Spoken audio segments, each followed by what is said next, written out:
Alright, so it's been a while since you guys last saw this thing. I've been hard at work. I put a body on it, and I guess I'll go over what I've done to it, and what I'm still going to do to it, and maybe give you guys some ideas. So, I've been using, for this entire thing so far, black ABS plastic. And a lot of people think that you can skin these in aluminum or carbon fiber, but ABS plastic is a pretty cool material to work with. So this is ABS plastic right here.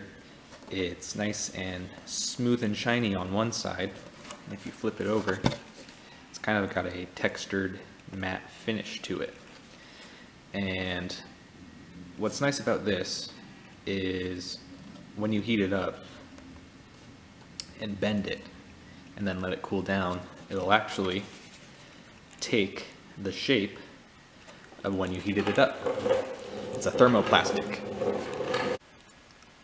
So that allows you to do things like this.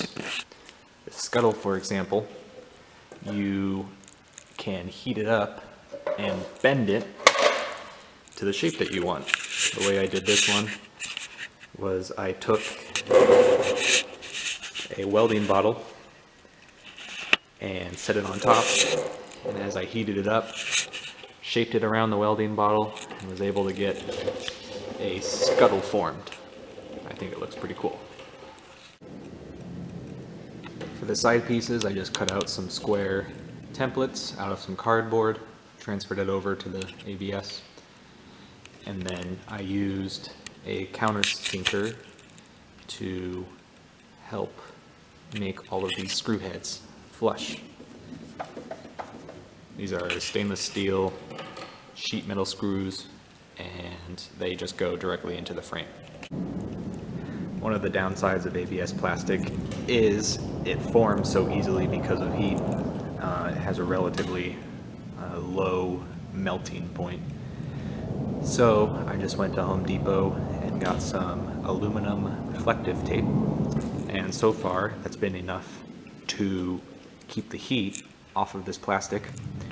We'll see how it goes. If it starts melting, I will replace it with an aluminum sheet instead. So for the front fenders, I just went to a local hardware store that had trailer fenders, sheet metal trailer fenders. I bought one, and I used that as a mold in order to lay the fiberglass in and hold it while it takes shape.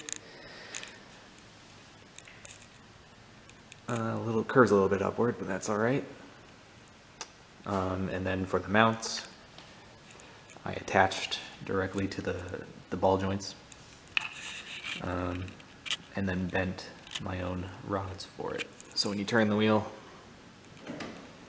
it follows with, and there's a little bit of adjustment too. You can loosen that and move this around in order to get it where you want.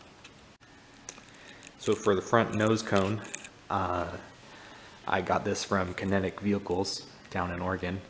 I forget his name right now, but he's a super nice guy. He had it back to me in about a week, or he made it for me and had it to me in about a week. I put some yellow paint on the front just so that people can see me, won't pull out in front of me.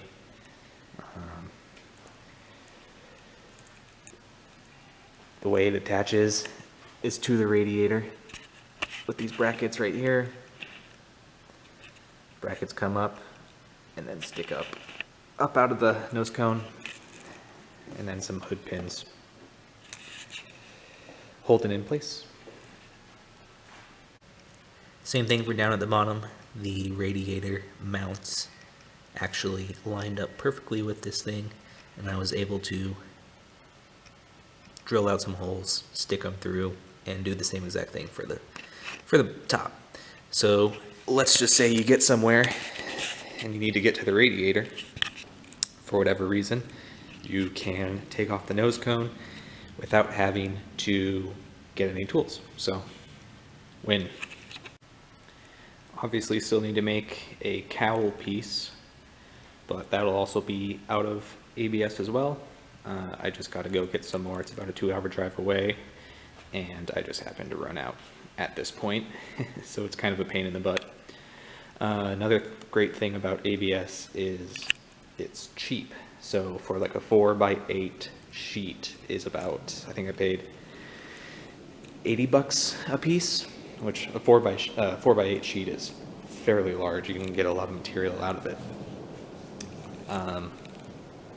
I priced out some aluminum, and that was 110 a sheet, 4x8 sheet. That was 110 for 16 gauge, so definitely saves you some money.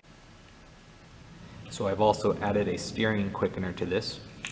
For those of you who don't know, a steering quickener is basically a ratio box where it takes the steering wheel and either multiplies or divides the amount of turns it takes. So for example, this is a 2-to-1 steering quickener. For every 1 time you turn the wheel, the output will turn 2 times. So what that does is stops you from having to go hand over hand when you're racing,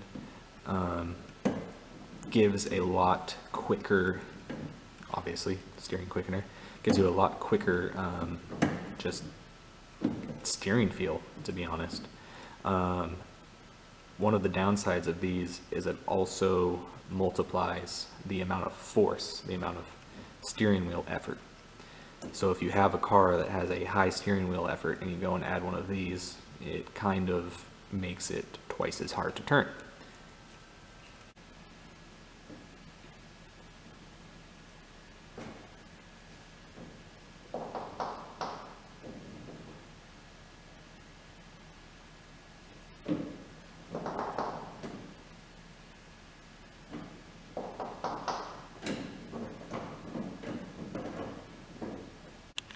As far as the transmission tunnel goes, I just added some ABS plastic in there just to stop any rocks or garbage from flying up and destroying the wires that are in there.